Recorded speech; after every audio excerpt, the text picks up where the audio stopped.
आधी रात में नींद से उठने के 8 संभावित एक्सप्लेनेशंस। हम सबके साथ ऐसा होता है। पल भर पहले हम गहरी नींद में सो रहे होते हैं, अगले ही पल हमारी नींद खुल जाती है, हम अनकंफर्टेबल होते हैं और फिर से सो नहीं पाते। अगले दिन ठीक से काम करने के लिए हर किसी को रात भर की अच्छी नींद चाहिए होती है। कुछ लोगों का काम केवल कुछ घंटों की नींद से चल जाता है, जबकि बाकियों को पूरे 8 से 9 घंटे की नींद चाहिए होती है। वयस्क इंसान के लिए रात में अच्छे से आराम का औसत लगभग 7 से 8 घंटे की नींद होता है। इस वीडियो में नए पेरेंट बनने या उम्र बढ़ने जैसी स्लीप लॉस की उन वजहों को शामिल नहीं किया गया है जिनमें नींद टूटना एक्सपेक्टेड होता है, बल्कि इसमें रात में नींद न आने के कुछ अन्य एक्सप्लेनेशंस को शामिल किया गया है। वीडियो शुरू करने से पहले हमारे चैनल को सब्सक्राइब करना और नोटिफिकेशंस ऑन करना ना भूलें। ऐसा करने से आप अपने नंबर 1 बेस्टी से मिलने वाले टिप्स, ट्रिक्स और लाइफ हैक्स कभी मिस नहीं करेंगे। अब देखिए वो 8 एक्सप्लेनेशंस जो आपके आधी रात में उठने की वजह हो सकते हैं। 8वां, तापमान की समस्या। sleep.org के अनुसार सोते वक्त इंसान के शरीर के लिए कमरे का तापमान 15 से 19 डिग्री सेल्सियस के बीच होना चाहिए। बीच रात में नींद टूटने की एक वजह ये हो सकती है कि आपका शरीर काफी गर्म या काफी ठंडा हो। ठंडे तापमान की वजह से मसल्स स्टिफ हो सकती हैं और ये काफी तकलीफदेह हो सकता है। गर्म तापमान से काफी पसीना आ सकता है और हॉट फ्लैशेस हो सकते हैं। अगर आपको आधी रात को हॉट फ्लैशेस हों या ठंडा पसीना आने लगे तो कमरे का तापमान जांचें और ध्यान रहे कि ये ज्यादा गर्म या ठंडा ना हो।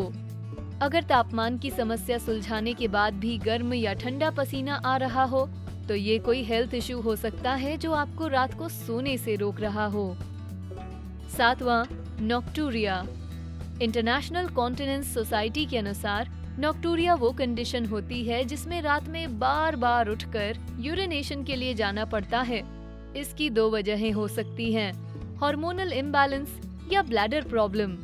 लेकिन सबसे आम वजह है सोने जाने से पहले ढेर सारा पानी पीना। कोशिश करें कि सोने से पहले के कुछ घंटों में ज्यादा पेय पदार्थ ना पिएं। हम में से बहुतों के साथ ऐसा होता है, खासकर उनके साथ जिन्हें दिन भर हाइड्रेटेड रहना पसंद होता है। दरअसल ऐसा रिकमेंड किया जाता है कि सोने से कुछ घंटे पहले फ्लूइड्स लेना बंद कर देना चाहिए ताकि आपको यूरिनेशन के लिए रात में बार बार उठना ना पड़े। 6वां, ध्वनि प्रदूषण। ध्वनि प्रदूषण बहुत सारी चीजों से होता है। आपके पार्टनर के खर्राटे तो बहुत ऑब्वियस हैं, लेकिन ध्वनि प्रदूषण के अन्य सोर्सेज में सायरन, चीख चिल्लाहट वाले पड़ोसी, मिक्सर और यहाँ तक कि फ्रिज की मोटर भी शामिल है। ध्वनि प्रदूषण कम करने का सबसे पहला इलाज है खुद के लिए अच्छे ईयर प्लग्स खरीदना। आप noise cancelling, white noise devices जैसे पंखे का इस्तेमाल भी कर सकते हैं। अगर आपको टीवी चलता छोड़कर सोने की आदत है तो उसे बंद करने का वक्त आ गया है। इससे आपकी नींद खराब हो सकती है। अगर आपकी नींद जल्दी टूटती है तो आपकी इस नींद की कमी के पीछे शायद शोर का हाथ है। तो ईयर प्लग्स खरीदिए या फिर रात को जगाने वाले उस शोर को कम करने का तरीका खोजिए। 5वां, शराब पीना।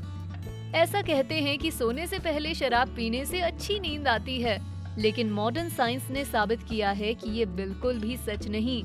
शराब पीने से आपको जल्दी गहरी नींद आ सकती है, लेकिन क्योंकि आपका शरीर ब्लड स्ट्रीम में मिली शराब पर प्रक्रिया करता है, इसका मतलब है आप अपने शरीर को करने के लिए ज्यादा काम दे रहे हैं। आपकी नींद कम आरामदायक होगी और इस वजह से आप जग जाएंगे। तो अगर आपको सोने से पहले 1 या 2 ग्लास वाइन पीने की आदत है तो वक्त आ गया है कि आप अपनी ये आदत छोड़ दें। शायद यही आपके आधी रात में उठने की वजह होती है। बेशक कभी कभार पीने में कोई नुकसान नहीं, लेकिन अगर आप हर रात पीते हैं तो शायद ये आपके नींद ना आने की वजह हो सकती है। तो कुछ दिन सोने से पहले वाइन ना पिएं और देखें कि आपको कैसी नींद आती है। शायद रिजल्ट्स देखकर आपको ही सुखद आश्चर्य हो। 4, स्लीप एपनिया। ये समस्या पुरुषों के साथ आम है, खासकर 50 साल से ऊपर के पुरुष। लेकिन ऑब्स्ट्रक्टेड एयर फ्लो वाला कोई भी इंसान स्लीप एपनिया से प्रभावित हो सकता है। जब आप खर्राटे लेते हैं या ऑब्स्ट्रक्टेड ब्रीदिंग पाथ्स आपको इनफ ऑक्सीजन नहीं देते, तो सर्वाइवल मैकेनिज्म के तौर पर आपका शरीर आपको जगा देता है। कुछ दुर्लभ मौकों पर स्लीप एपनिया से मौत भी हो सकती है। आमतौर पर एक स्लीप क्लिनिक की ओवरनाइट ट्रिप से डायग्नोसिस में मदद मिलती है। इलाज में CPAP, continuous positive airway pressure machine, वजन घटाना, स्मोकिंग छोड़ना होता है, या कुछ दुर्लभ मामलों में नेजल पाथवे की सर्जरी की जाती है। खर्राटे लेने वालों में स्लीप एपनिया आम है, तो अगर आप जानते हैं कि आप खर्राटे लेते हैं और आपकी नींद बीच रात खुल जाती है, तो स्लीप एपनिया का डायग्नोसिस कराएं और देखें कि कौन से अलग अलग तरह के इलाज उपलब्ध हैं। तीसरा, डिप्रेशन या एंजाइटी। जब आप आधी रात को उठते हैं तो इसका इल्जाम आमतौर पर अपने ओवर एक्टिव दिमाग, जिसकी वजह एंजाइटी या डिप्रेशन होती है, उस पर लगाएं। चिंता की ही तरह बुरे सपने या पैनिक अटैक्स से आपकी नींद टूट सकती है। ये फीलिंग्स आपको जागने पर मजबूर करती हैं, क्योंकि आपका दिमाग पैनिक करता है और नींद की कमी पर फोकस करता है। अगर एंजाइटी या डिप्रेशन की वजह से आपकी नींद टूटती है, तो डॉक्टर से मदद लें। इलाज के लिए कॉग्निटिव बिहेवियर थेरेपी, दवाइयाँ या रिलैक्सेशन टेक्निक्स का इस्तेमाल किया जा सकता है। आप रात को सोने से पहले मेडिटेशन भी कर सकते हैं। मेडिटेशन तनाव कम करने का एक जाना पहचाना तरीका है। ये दिमाग को साफ करता है और आपके दिमाग में लगातार चलने वाले विचारों और चिंताओं की बजाय आपको प्रेजेंट मोमेंट पर फोकस कराता है। अगर आपने पहले कभी मेडिटेशन नहीं किया, तो सोने से पहले 5 मिनट में जल्दी से मेडिटेट करें। सीधा लेटकर आंखें बंद करें और धीरे धीरे सांस अंदर बाहर करें। अपनी ब्रीदिंग पर फोकस करें और अगर मेडिटेशन करते वक्त कोई विचार दिमाग में आए, तो अपने विचारों को वापस ब्रीदिंग पर लेकर जाएं। इससे आप शांत और रिलैक्स होंगे और रोज रात मेडिटेशन करने से शायद आपकी नींद भी सुधर सकती है। दूसरा, रेस्टलेस लेग सिंड्रोम। ये एक ऐसा सिंड्रोम है जिससे आपके पैरों में अनप्लेजेंट सेंसेशंस हो सकती हैं। इसमें पैरों पर कीड़े रेंगने, दर्द होने या मसल्स धड़कने जैसा एहसास होने के लक्षण शामिल हैं। कुछ लोग ऐसे लक्षण शरीर के दूसरे हिस्सों में भी एक्सपीरियंस कर सकते हैं। मालिश, एक्सरसाइज, गर्म पानी से नहाने और तापमान के सॉल्यूशंस से मदद मिल सकती है। ज्यादा गंभीर मामलों में डॉक्टर और भी इलाज कर सकते हैं। अगर आपको लगे कि रात में आपके पैरों में क्रैम्प या थ्रोप हो रहा है या उनका हिलना बंद ही नहीं हो रहा, तो इस बात के चांसेस हैं कि आपको रेस्टलेस लेग सिंड्रोम हो। ये एक बहुत गंभीर सिंड्रोम है जिसका तुरंत डायग्नोसिस और इलाज किया जाना चाहिए। पहला, सीने में जलन। पिछली रात पार्टी में आपने मजे लेकर खाया, लेकिन अब आप एसिड रिफ्लक्स से पीड़ित हैं। ज्यादा गंभीर मामलों में आपको जर्ड, गैस्ट्रोइसोफेजियल रिफ्लक्स डिजीज भी हो सकता है, जो कि वयस्कों में बहुत आम कंडीशन है।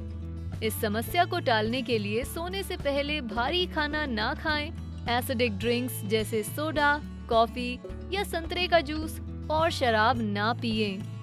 डॉक्टर कहते हैं कि सोते वक्त अपना सर ऊपर रखकर थोड़ी अपराइट पोजीशन में सोने से सीने की जलन कम होने में मदद मिलती है।